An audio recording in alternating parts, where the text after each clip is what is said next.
William here with Patriot Containers. It's a busy morning for me. I got a lot of deliveries going on today.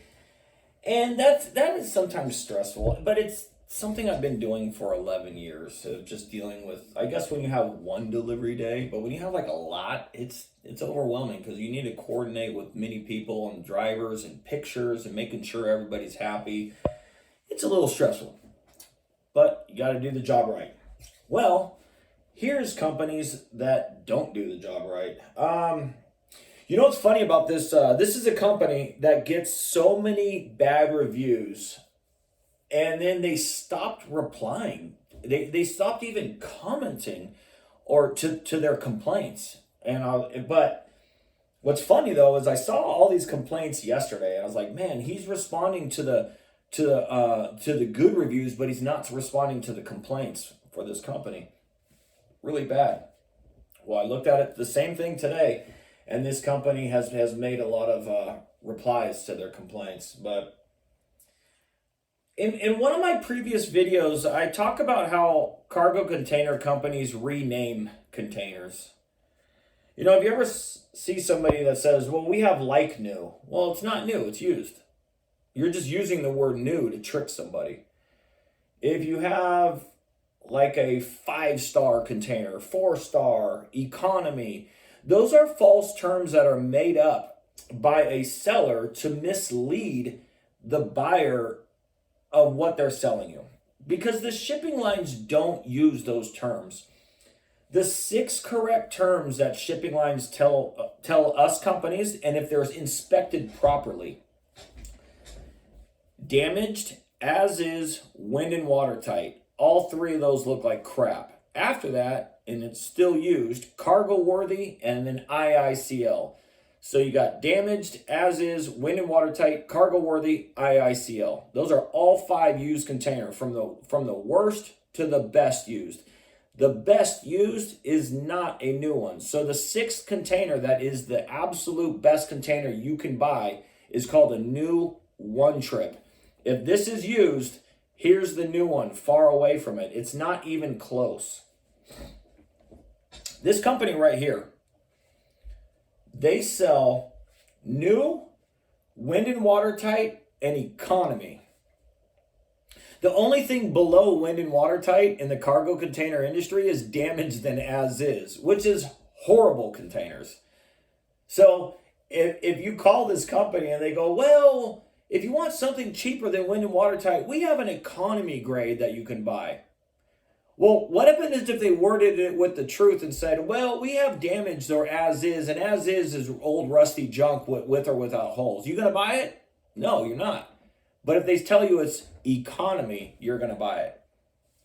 So, anyways, let's read this complaint.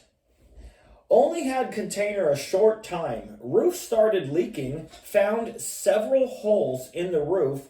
Looked at the roof. It had so many repairs on it. Roof is weak and should have never been sold to anyone. I lost, and then there's a blurred word, in damages. They won't do anything about it. Run from this place. Nothing good about them.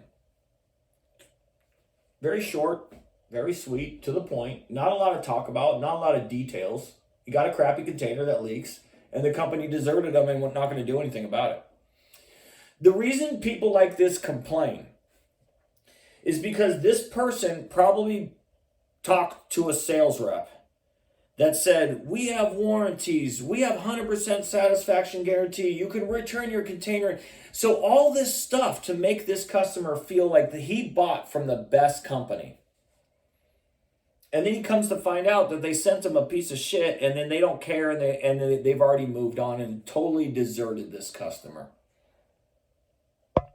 So yesterday, I actually made a video about this, but I didn't upload it. But yesterday, there was no company reply to that complaint. Now there is.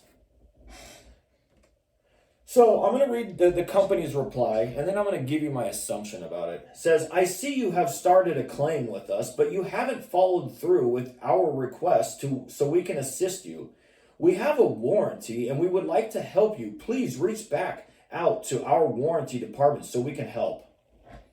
One thing I noticed about these Pinocchio rookie companies is they don't want you to read that complaint, but they need to make the reply sound like they are on it, they're going to cover it, and you need to reach out to us. The fact is, these companies don't do shit.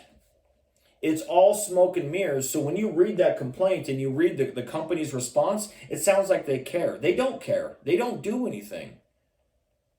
They never do.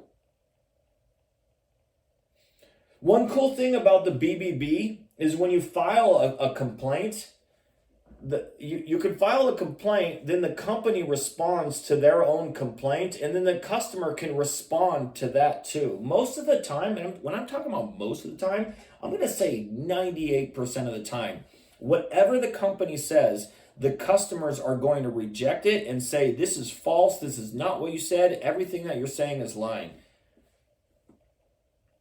So, anyways, guys, that's it. Here's another complaint from Pinocchio rookie number 1. This guy gets complaints so often that I don't know how he's in business. Literally, their score on BBB and Google is actually going down, not up or not plateauing. It's going down. That means you're getting more negative complaints versus good ones, which means you suck at what you do, which is a fact. If you get complaints constantly and your complaints are outgrowing your good reviews, whether they're fake or real, it's pretty bad. Your score is going to go down. Once it gets low enough, see, you guys as buyers don't understand that a 4.5, 4.6, 4.7, 4.8 is actually a bad score. There's one company that has a 4.8 on Google, but they also have over 1,000 positive reviews. I guarantee you 50% of those positive reviews are fake and they paid for them. They have to purchase for every complaint like 8 to 10 5-star reviews. So when they get a complaint and then within the next hour they get 8 reviews, they're all fake. They're all fake reviews that they hire a company to go in there, push the complaint down. Now, the same company that has a 4.8 is the company that actually sued me for making these videos because they don't want to be exposed, and I don't really care. So that company actually had a 3-star rating on Google at one point in time because they had so many negative complaints that they actually shut down that Google account and then started a new one, and then they had to purchase fake 5-star reviews so they don't go back down in the 3s. Once you go into the 3s, you're screwed. So anyways, guys, that's it. Hopefully this one wasn't too long. Have a great day. Goodbye.